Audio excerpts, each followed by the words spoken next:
Linda Åkeson McGurk is a Swedish-American journalist, speaker, and best-selling author of There's No Such Thing as Bad Weather and The Open Air Life, two books that have inspired readers all over the world to embrace nature as a way of life. She's a passionate advocate for the Nordic philosophy of fri-luf-ziv and has spent over a decade helping families trade screen time for green time. McGurk and her work have been featured in the Wall Street Journal, Time Magazine, the New York Times, New York Post, Huffington Post, Psychology Today, and many more. Linda, thank you so much for your time today. I really appreciate it. Thank you for having me. I'm glad to be here. So, I'd love to start with Nordic culture in general, which I know you talk about a lot in your work. So, I already mentioned in the bio that Nordic culture involves a connection to nature and kind of a slower way of living. It embraces joy and fosters well being. So, my question is, how does modern screen technology impacted this philosophy? You mentioned friluftsliv, which is a philosophy and a lifestyle that has deep roots in Nordic culture, and it's something that I grew up with. And it's really about connecting with nature in everyday life. So when I grew up, being outdoors it wasn't a specific activity; it was just sort of ingrained in the culture.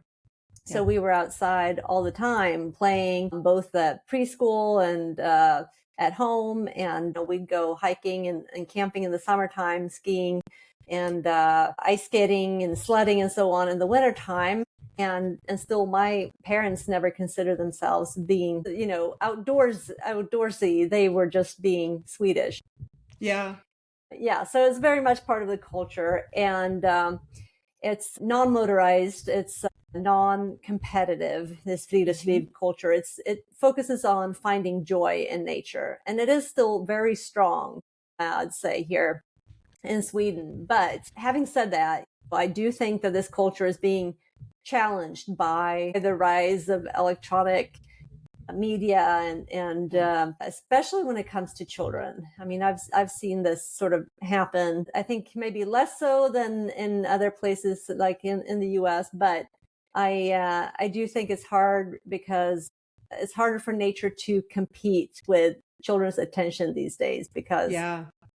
all their devices, they get these really quick dopamine fixes. And when you're Hmm. outside and you have to make up your own fun, like you have to invent your own games, and like there's just, a lot of times being in nature, it just takes a lot of observation and patience and just being willing to just be out there and be creative, yourself, instead of just being fed all this entertainment. So I have noticed a difference between, when I wrote my first book, There's No Such Thing as Bad Weather. That came out almost 10 years ago now. And I think that there has been a change from then.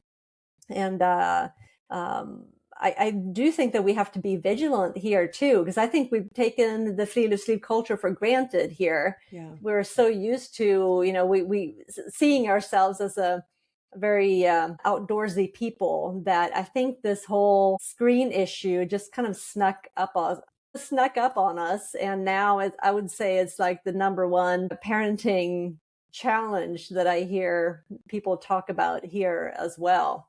And Yeah. as you probably know too, I mean, that can have a huge opportunity cost because when you're always on your screen, you're missing out on other things that are really healthy for you, like physical activity and sleep and spending time with people face to face. And of course, outdoor play. It's just another area that is getting impacted by kids now spending hours every day on their devices. So what I'm Yeah. doing with my work, trying to with my writing and also speaking is that I try to be a sort of a bridge between my analog childhood, because I'm a Gen X, so I grew up Yeah. with very little technology, and Yep. so we're the last generation that grew up like that, and I want to be a bridge between that that childhood and the sort of AI powered future that our children are being, raised in. So that's essentially, what I want to do with my work, or what's Yeah, yeah. motivated me for the past 10, 15 years. So, Yeah, it's funny you mentioned because I'm Gen X as well. And I talk about Mhm. this a lot in terms of my digital parenting values. And I think what you just said is so interesting. So we're old enough to remember what it's like before any of this, right? But we're young enough to have adapted to it very quickly. So our generation's really uniquely qualified to, I think, zoom out and see the macro of all of this. So I think that's really yeah. interesting. I want to come back to outdoor play, but I'd love to piggyback on a couple things you said, which I think are Hmm. so interesting and so true. You talked about when you're out in nature, there's kind of more of an effort to it, right? Like not only are you physically more challenged, but you have to look a little bit for opportunities for fun, right? Maybe you have to make up Yeah. your games if you're a child. Right. Um, and you mentioned that. You mentioned that there's kind of more of an effort where when we're on our devices, there's zero friction, zero effort. So of Mhm. course, your brain is going to choose the path of least resistance if you're a child because it's easier, right? Yeah. But I also wanted to add a point because we talk a lot about human evolution in our work. And we talk about it in the context of nature, right? We are hunter gatherers still in our brains. We still Oh, have yeah. Paleolithic brains, right? Hmm. So, and I always tell parents this is I think the most interesting way to think about this. We are evolved to want to be in nature, right? And by the way, Hmm. there's studies, and you know this, that show that being out in nature does improve our well-being. But like for our Paleolithic ancestors, beautiful spaces, they wanted to be in them because they were resource rich, right? There was food, there was water. Yes. So we're wired to want to love nature. But yes, to Mhm. your point, with the competition of all these high dopamine alternatives, it's almost Mhm. become more of a chore, especially in America, maybe less so in Sweden. So I just wanted to add Yeah. those couple little insights to what you said. Yes. Yeah. No, I totally agree. Blue spaces and green spaces, they've served us very well in Yep. the past. I mean, that is, like you said, that's where our food has come from and or still does, and our water and everything that we need to survive. Yep. It's yeah, but I Yep. think we've also been socialized out of nature, or children growing up Yeah. today spend over 90% of their time indoors, and Yeah. adults do too. So I think, for many reasons, we do need to get back outside. Yeah. Well, let's push on that a little bit because Nordic parents, as you said, notoriously send their kids to play outdoors. And this is year round. So even it snows Mhm. there, it's cold, like even in cold weather. So can you talk a little bit more about why they do this? You mentioned a little bit about it already, and maybe a little bit more about the benefits of unsupervised play. Mhm. Yeah. So, I mean, outdoor play, whether it's unsupervised or not, I mean, is tremendously beneficial to children for many reasons. I mean, you have the physical benefits, which is, uh, you know, when they engage in outdoor play, it helps their physical development. It helps them develop muscle strength, and it helps their bones. They get vitamin D, which also helps the immune system, and has a lot of other functions in the body. More so during the summer, on these northern up here in the north, we don't get so much vitamin D in the winter. And then, studies have shown that kids who spend a lot of time playing outdoors also have better coordination and balance, and things like that. And then on top of which, it's also really good for their mental health. And you mentioned unsupervised play. Well, that's when children get a chance to solve problems by themselves, when Yeah. there's not constantly adults, interfering or Hmm. with their games. It helps creativity, to come up with, their own games and so on. But to get back to the weather aspect of it, and why we're so insistent on getting kids outside all year round, I mean, I have different theories about this, but I think part of it is actually, that we've made virtue out of a necessity, because the climate here, I mean, it is cold, it's rainy, it's windy for a good part of the year. And Yeah. so if we were to just keep kids indoors during that time of the year, then, then we would deprive them of all these benefits of outdoor play. And you don't want to do that. So instead, when you raise children, you tell them that, there's no such thing as bad weather, only bad clothes, and you send them out to play anyway. I mean, if you've grown up in Sweden or any of the other Nordic countries, I mean, you've heard that phrase a million times. It's something that not just parents use, but also like your preschool teacher will tell you so, and your teacher, because, I think there's like a, village of people helping to sort of push this idea that, you need to be outside every day because it's good for you. So it's not just coming from the parents. And that makes it more powerful, I think, because it's in our culture. Then it's like all the adults in your life are sort of enforcing this idea that it's good to be outside. And when you're a kid, it's not always like a lot of fun. Yeah. Parents get pushback here as well. But what I've noticed is once you get past the teenage years and that, like, it really, it's sort of, you're always going to have that phrase sort of whispering in your ear as you grow up. And now that I'm raising my own kids, like, I'm using it for them too. So it is something that is passed down from one generation to the next. So, and aside from the fact that it just helps getting kids outside, I think we also have this idea that braving the elements sort of fosters a sort of resilience as well. When you can face different types of weather and realize that, you can handle it. Like, it's going to be okay. You're not going to melt just because you get a little rain on you. Yeah. I took my youngest daughter hiking in the mountains when she was just 8 years old. And we got into a bit of a storm. It was about 50 degrees and the rain was coming down. It was windy. It was kind of miserable. And we hiked about 8 miles that day. And when we finally came to our campsite, the wind was just blowing and we could barely get the tent to stick to the ground. And it was pretty rough. But we stuck it out. And now whenever she tells people about this trip, it's, that's like one of the things that really sticks out in her memory, because I think, she remembers that as being a challenge and how we managed to get out of that situation. And she's kind of proud, she's like, we made it, like I did it, and I think that feeling, there's something to that I think is very valuable in all kinds of situations of life as you.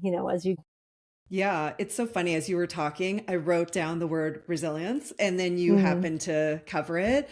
This is so huge. And I think about this word a lot. And it's actually one of the reasons why I limit tech. And I know we're talking about outdoor play right now, but a little bit of resilience, a little bit of hardship, all of that stuff is good for the kid. It's good for their self-esteem. You mentioned the pride your daughter had, when you overcame the situation. It's good for problem solving, right? You had to figure out and learn what to do when you were cold and you had to pitch the tent and it was raining, right? Yeah. And absolutely. I think about a lot, just how easy everything is now, right? You push a button and food comes to your door, right? Yeah. For kids, there's this concept of digital tethering, which I talk about a lot, right? Like, I can just call or text mom if I have anything goes sideways, right? And where if we build in a little bit of friction, if we build in a little bit of challenge for our kids, and outdoor play does this, like you said, especially with the elements, it's really good for their self-esteem, right? And I think that's something people forget. Yeah, definitely. And okay. Yeah, there are a lot of natural challenges, outdoors. Yeah, exactly. Okay. Can we push on a little bit more about playing outdoors, but I want to ask you about risky play. This is a concept. I don't know if you know Catherine Martinko. Oh She yeah. is kind of, okay, her and I talked about this, and I knew about it, but it wasn't on my radar until we did. And Hmm. now I talk about it all the time. I just think it's so critical. So part of playing outdoors, we talked about elements already, but playing outdoors or in nature involves what's called risky play. So there's many categories of this, but some of them are related to nature are experimenting with heights, speed, dangerous elements, so water, fire, things like that, and even like Hmm. the idea of getting lost, right? These are Hmm. all risky play. So can you tell us like why kids need to play in this way? Yeah. So, I mean, first of all, like to understand risky play, I think you have to understand play also and what it is, and free play, which is, an activity that's freely chosen by the child and something that they just do for fun. All mammals play, so Yep. it's also deeply evolutionary. It's how children learn, and it's how they, it's really key to their growth and development, because it's how they learn about who they are and how to be in the world, and how to interact with others too. And then risky play, it is usually defined as a sort of thrilling and exciting form of free play that involves a certain uncertainty, and there's a risk or possibility of physical injury.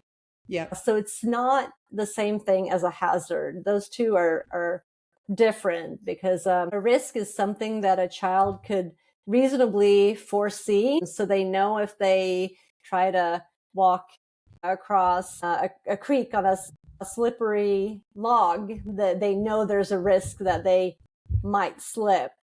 But Mm-hmm. a hazard could be something like a sharp object, or hiding beneath the leaves that they could fall on, for example.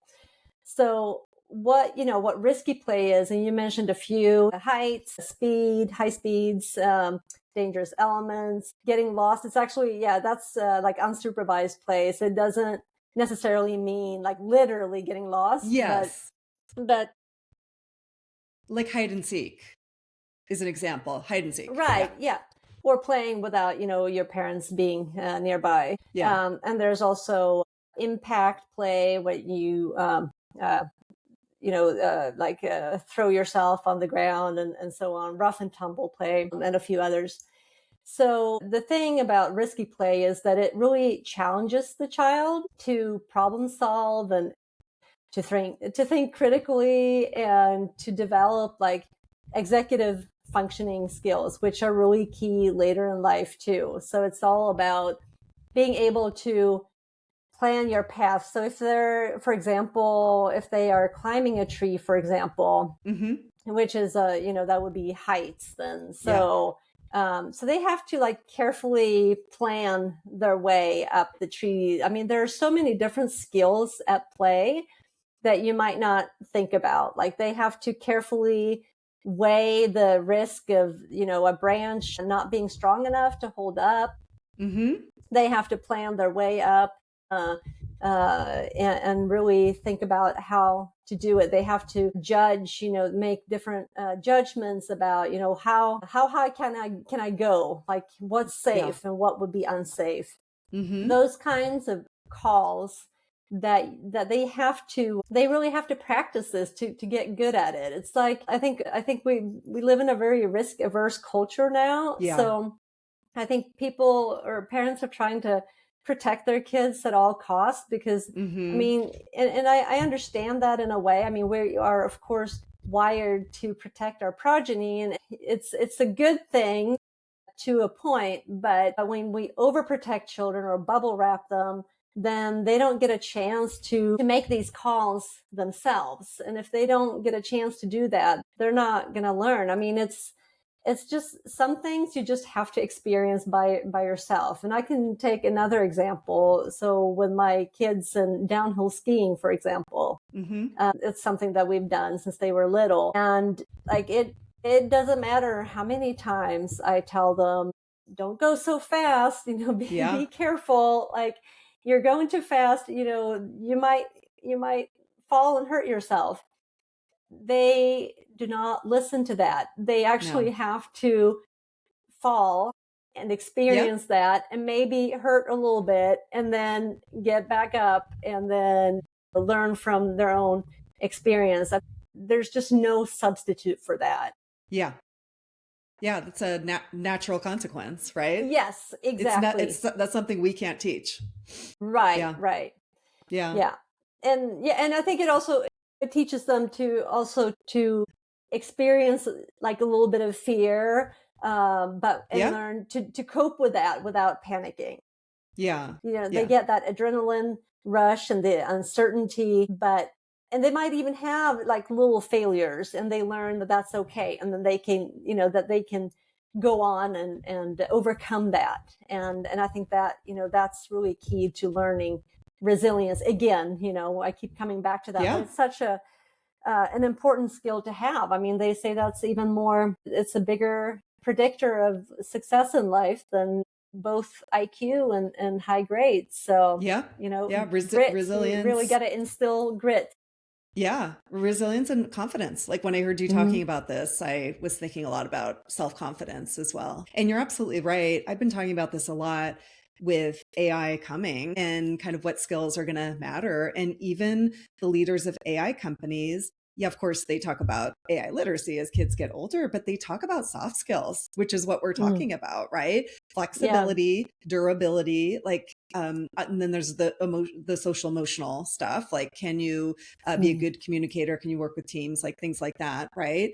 But you're absolutely right that these are skills that, and I've hired people for a very long time, since 2005, and you can teach somebody how to technically do anything, right? Like, Yeah. but what you can't teach are these skills that we're talking about right now. So it's so Right. important. I think it's a big misconception that parents think, and again, for good reason, I suppose, that kids need to be, for example, learning how to operate a device or use a computer or whatever.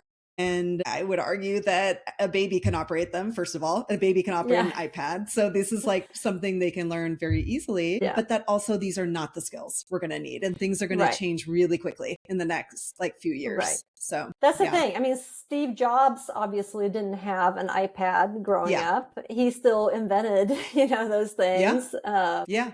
I mean, I would argue he invented that stuff because, they had time to Yeah. tinker and be bored, which is actually the next thing I wanted to ask you about. Maybe Mm-hmm. we can go there, which is boredom, right? So Yes. you and Yeah. I actually share a pro boredom philosophy when it comes to parenting. So can you speak to the benefits of boredom for Yeah. kids, and more importantly, what parents can do when their child complains about being bored? Yeah. We've all been there. Yeah. No, I always say that boredom is the mother of creativity and Yeah. imagination and also self-direction. When kids are bored, that gives their brains a pause to generate ideas from within instead of just waiting for to get entertained from the outside. And I Yeah. think, I mean, honestly, I don't think this is unique to children, because I can tell myself that Yeah.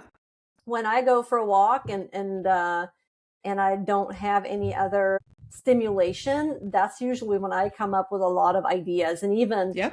solve problems that I've been thinking about for a Yeah. long time, and sitting in front of my computer, like I'm not getting anywhere. But as soon as I step outside and go for a walk, then it all comes to me. It's like you got to give the brain some pause to Mm-hmm. process everything, and yeah, just to have that sort of like some quiet time.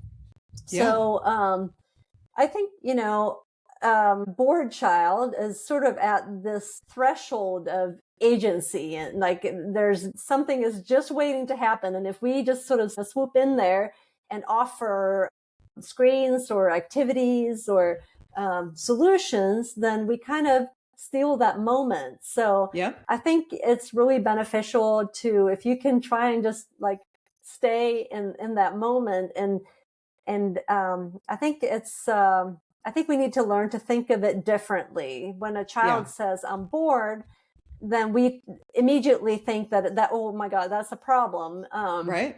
But instead, I think we should think of it as an invitation. It's not something that we need to fix as as a parent. So, one response could be that, okay, I hear you, but, I trust that you can figure something out to do. Totally. Or you can just say, okay, well, boredom is a part of life, Yeah. And I think that sort of gives them permission to sort of sit with that discomfort and move through it on their own. And as this digital entertainment is now so pervasive and it's everywhere, and I think it's, think of it as a gift to your child, honestly, that to be bored. I mean, think about the things the processes that could generate, and just remember that the children do need that.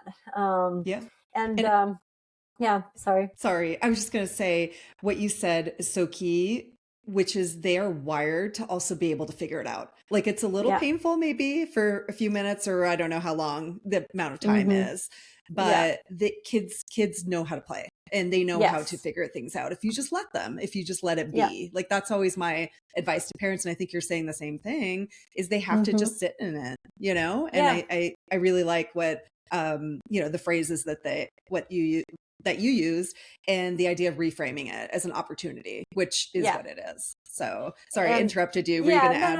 No. I was just going to add too that another thing that I've used with my kids too a lot has been to offer or suggest that they do a chore with me instead. There you go. You got nothing to do? Okay, great. Then I'll find you something. You can come help me fold the laundry, and you'll see that they'll find something to do real quick. That is funny. That's actually a really good one. I think any parent can implement that right away. Yeah, you're so right, though, that it's not just the kids, it's all of us. Like, when we have no downtime anymore, when was the last time you saw somebody just sitting in a waiting room or just standing in a grocery line, right? I mean, we are all riding the guilty bus. of this. I mean, waiting for the bus. You name it, yeah. And you touched on this, but when your brain is actually not dormant, it's activating like a special part of your brain. And you covered this, but that's where creativity takes place. And you talked about, when you go out in walks, like, that's where you tend to kind of come up with ideas. I mean, there's a reason why we come up with ideas in the shower, in the car, right? This is literally our default mode network working. And we need to have that boredom for our brains to make sense of all the things we've taken in. And in our material for kids, we actually also teach them about the eureka moment, because discoveries in science, for example, have happened from, working, focusing, and then finally just kind of disconnecting.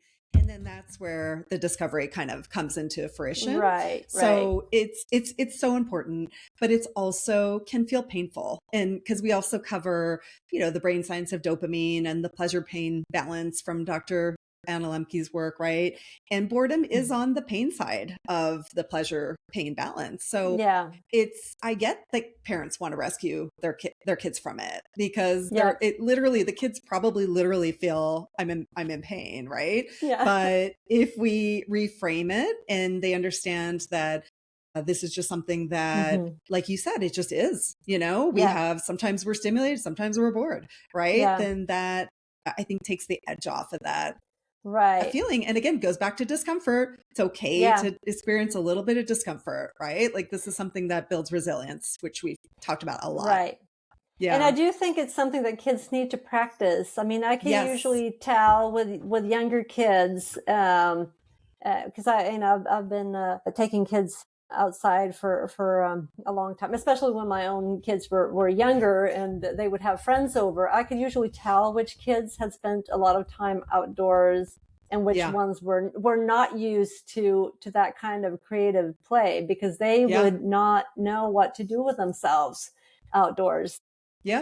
Whereas the ones who've done that, they would know to pick up sticks and pretend that it is whatever. But if you haven't had that practice, then it's hard in the beginning. So, and they also need longer stretches of time outdoors, because everything takes longer. It can take as much as, I think, 45 minutes for children to get into like a deeper state of play.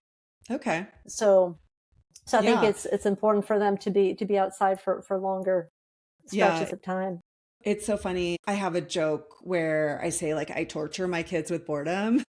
But Yeah. it's true. Like the practice, you have to practice it. You have to condition them for it, right? Yeah. Because if they're not used to it, it's just not going to work. But like you said, the more you Right. do it, and I haven't heard that 45-minute statistic, Mm-hmm. but the easier it is. And actually the less work you'll have to do, right? Because Yeah. when they are bored, you can trust that they'll figure it out. You don't have to come up with Yeah. activities. You don't have to parent in those moments, right?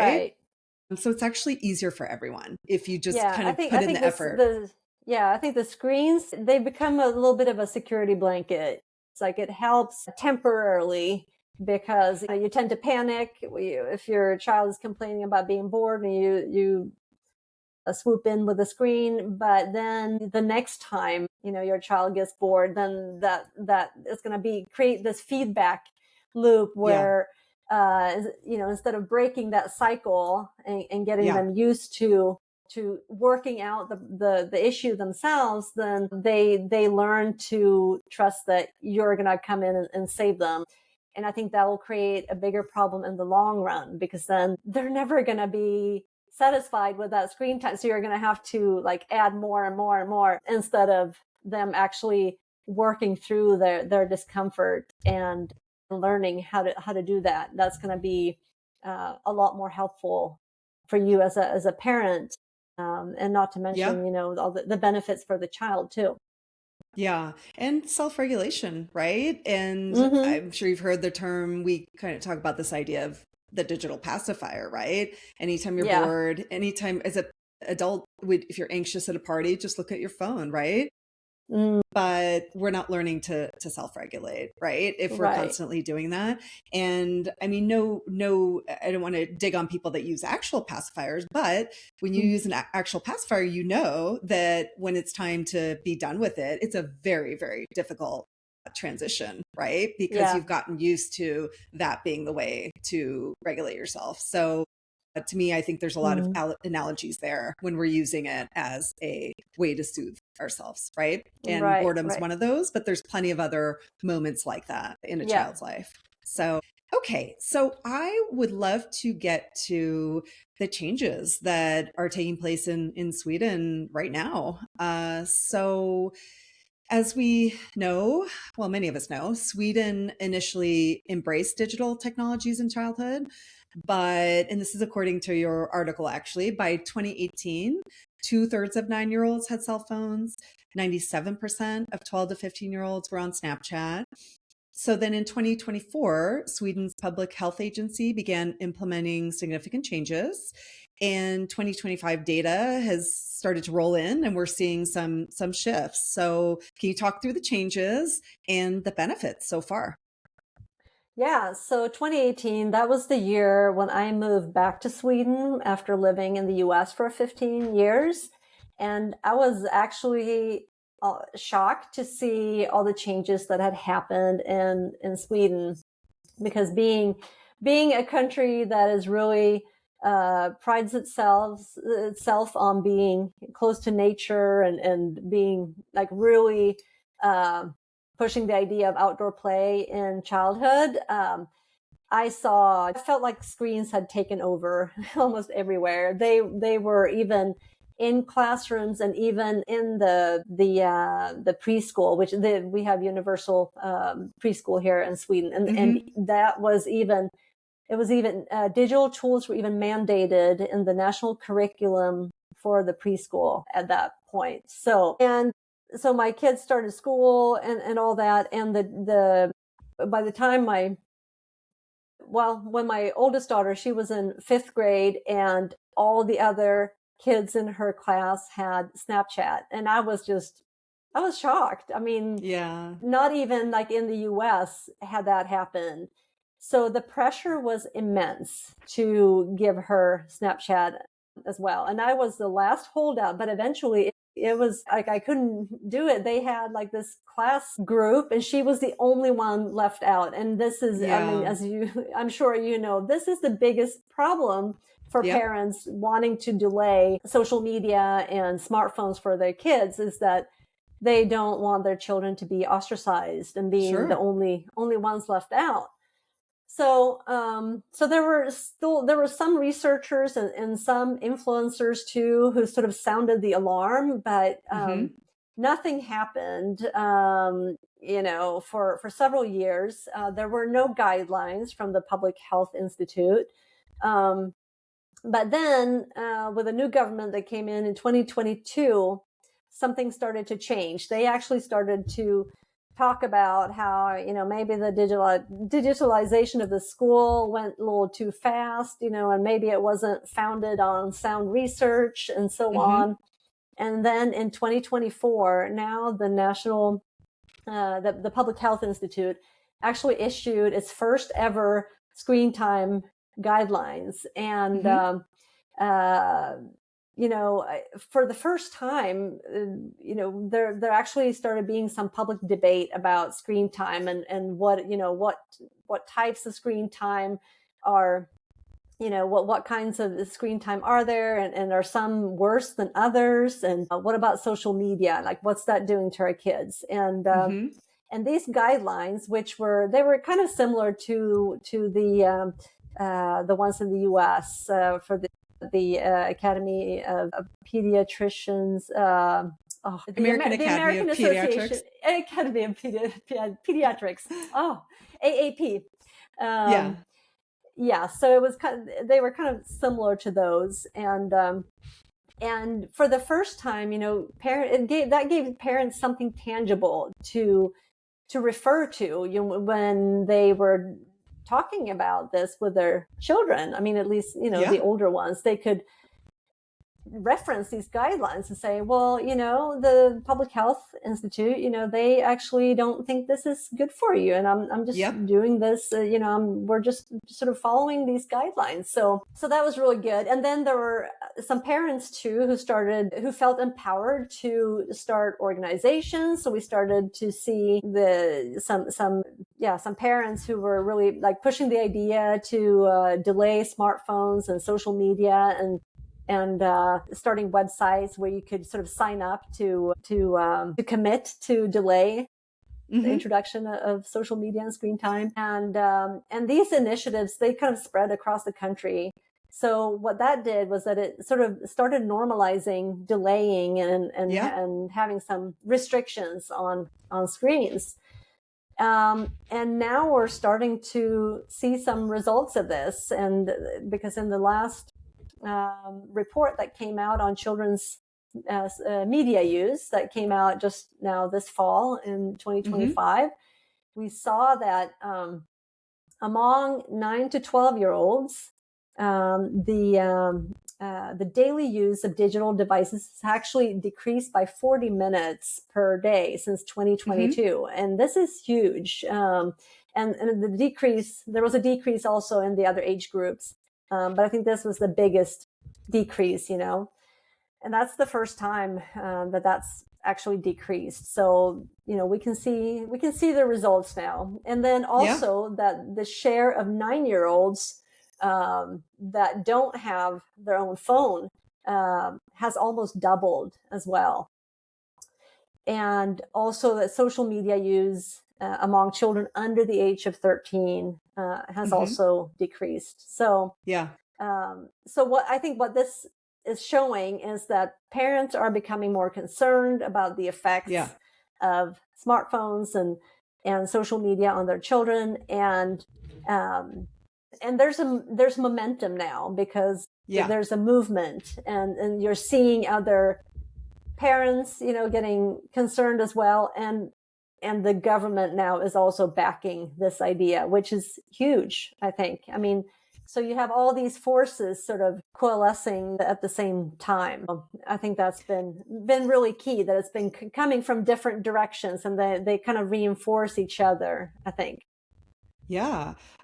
Quick question. You Mhm. mentioned the new government came in 2022. Did it happen to be the new leaders? Are they parents? I'm just curious. Parents? What The new sorry, leaders say again. that the Uh-huh. new leaders, like leadership that came in 2022, the new government Yeah. leadership, are they Hmm. parents themselves? Do you know? Yeah, they are. Okay. Yeah. I have a thesis, and maybe you'll Hmm. agree with me. It seems like, at least in the States, that Hmm. the government leaders that have taken action on this are often parents because they see the Right. issue in their own homes. I was just Hmm. curious. It is neither here nor there, but it just seems like that's where I'm seeing a lot of the traction, honestly. Yeah. Because if you're a I parent, you think see it most with of your them own eyes. yeah, I think most of them have older children, Yeah. Yeah. but I think what definitely got to them was when school results started to Yes. plummet Yes. as For well. sure. And that's Yeah, I when mean, they, yeah. yeah, and I think the most important part of what you were describing with the changes in Sweden is that leadership matters, right? Like Yeah. we cannot tackle this issue alone.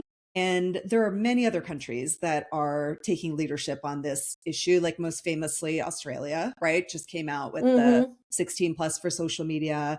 There are many others, but I would add to that schools. And this is why we do our work with schools, because again, no parent, no single family can tackle the issue. But when you have third party credibility, so in your case, you talked about, well, you could show your kids the guidance, right, from Yeah. the health organization, right? Right. Where in the United States, we don't have federal leadership on this issue, obviously, Mm. but at least kids can get this information from their schools, from their teachers, right? Right. So Right. that becomes important as well. And I mean, you know this, you were here for a long time, but we Hmm. did have the Kids Online Safety Act, which it passed, like, I think it was 93 to 3 in the Senate, and it did not get Mm. brought to a vote in the House. This was a year ago that it didn't Huh. get brought to a vote. So, but on the bright side, there are states that are regulating tech use for kids. There's various ones, and there's different things. It's mostly social media, a little bit of pornography I've seen regulated in Mm. different states, as well as school districts. So individual districts are coming out with their own policies, like phone free school. So like you said, there's tons of momentum. I would say in like the past 2 or 3 years, it's night and day. Yeah. 3 years ago, I was the Yeah. weirdo. And now Yeah. everybody's kind of coming to me with, did you see this article? Did you see this? Hmm. Right. So I Right. think you're absolutely right that we're absolutely at a tipping point. But yeah, I think we'll Yes. see. I think we'll see more. I think we'll see more countries acting. Yeah. And countries are inspired by each other too, which, Yes. it's Yes. interesting to watch that. Now, Australia has sort of blazed the trail. Well, Yeah. Denmark is now Yeah. also restricting social media or putting an age limit on Yes. social media. Sweden is now also investigating a social media age limit of Yep. 16. And it would not France. surprise me. Yeah, it wouldn't Yeah. surprise me if that will come into effect before too long as well, which would be Yeah. great. Yeah. I mean, I Yeah. do think France. this, yeah, France too, Sorry. yeah. No, What were you going to say? no, I do think, I mean, you mentioned leadership, and I do think that's really important. I mean, what I noticed, like, so when my daughter started seventh grade, at that point, it was complete chaos in her classroom because it was up to the teachers then to regulate the phones in the classroom. I mean, they were allowed to collect the phones, but they weren't mandated to do so. Right. And so then it became up to the teacher. Well, no teacher wanted to be the You don't want, unpopular, the boring one, or the cop, So they don't want to be a cop. exactly, yes. So that ended up being chaos instead. Well, Yeah. now it's going to be this rule that says Yeah. it's going to be the same everywhere. So Yeah.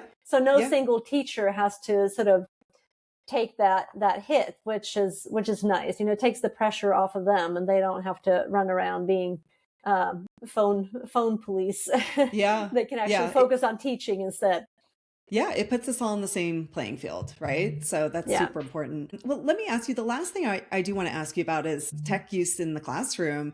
This is probably one of the number one things that parents complain about in my parent eds. And Mm. So Sweden, as part of this, and you touched on it, Sweden's also recognized that tech use inside the classrooms affected learning outcomes. So, and again, according to a recent article, 2022 PISA scores in math and reading hit their lowest point in a decade. And then you had cited an OECD report that showed 4 in 10 Swedish students were distracted by digital devices. And so part of this 2024 reversal, Sweden has implemented phone-free school. So that's what you were just touching on, and actively is reintroducing physical textbooks. So can we spend a little bit more time on this reversal on the education side? And are there benefits to the students so far? Yeah, ed tech is big here. I mean, like I said, the digitalization of the school went very quickly. And Yeah. then, and it wasn't founded on really good science. It was basically just, it was done because we are a very tech forward country. We like Yeah. to be, we're early adopters, always Yeah. have been. And so, you know, they had the best of intentions. Like it seemed like the right thing to do. They wanted the kids to be well prepared for you know, this tech intense future. But then this research started coming out that showed that, well, kids in fact learn better when they write by hand instead of typing things on a laptop. Yep.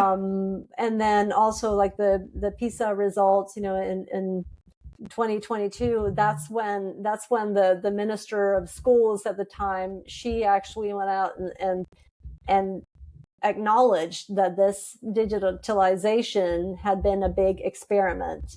And that's when we started to see the shift.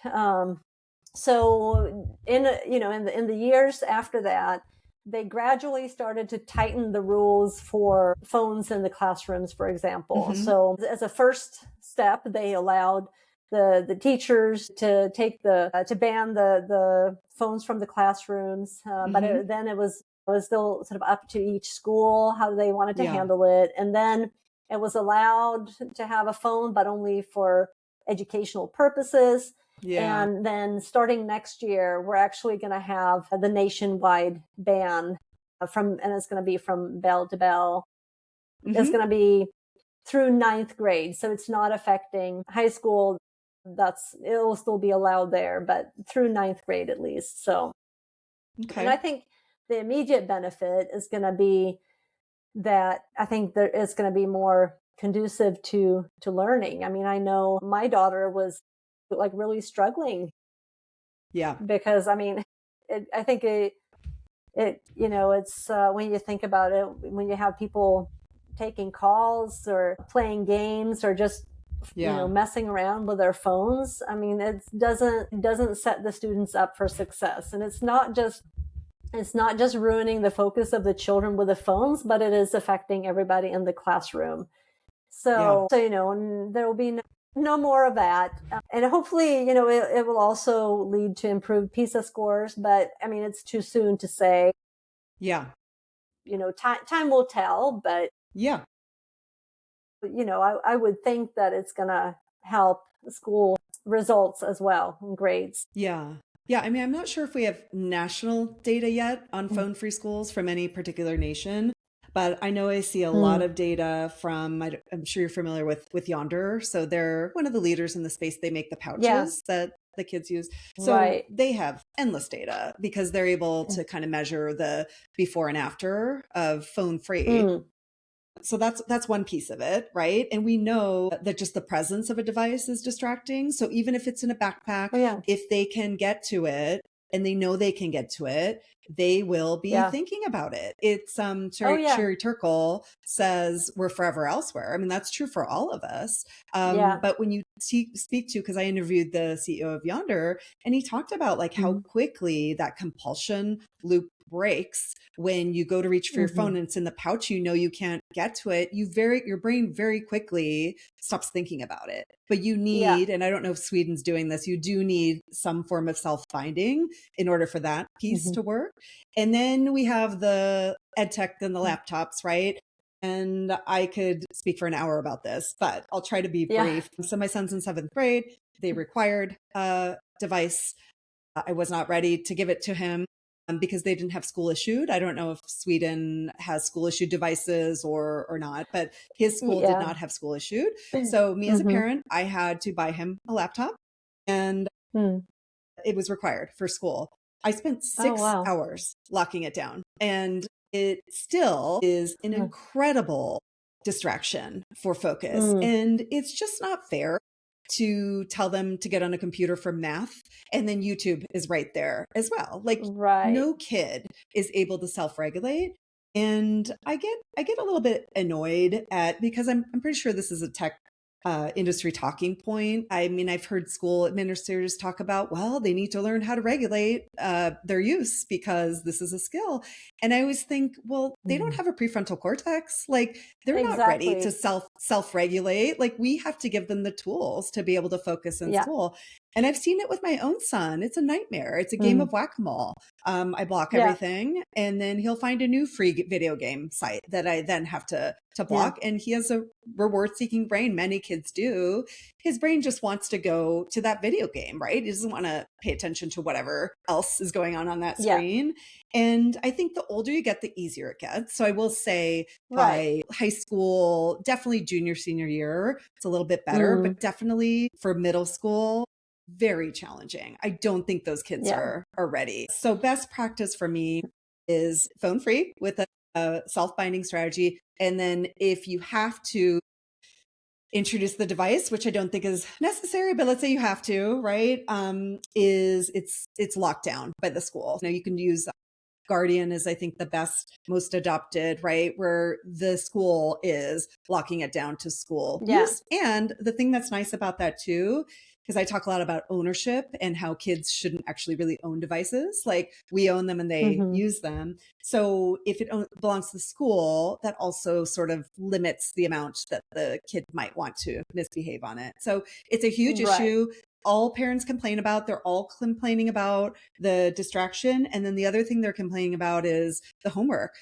Kids are being given screen homework, and they're like, I'd like to be able to get them off the screen and get them to bed because they say 1 to 2 hours, but I can't because the schools are requiring that they then spend extra time on screen. So I know I said I'd be brief and that wasn't very brief, but I just wanted to make those add to that because it's a source of frustration for me and every single parent I talk to has issues with this. So I don't know if you have more. I know. And I think it has been an experiment. And I think, I asked my dad when I became a mom, I asked him, well, what do you regret from when I was little? Like, what parenting mistakes did you make? And he said, well, I'm not really proud of smoking in the car when you were sitting in the back seat. And I was like, no.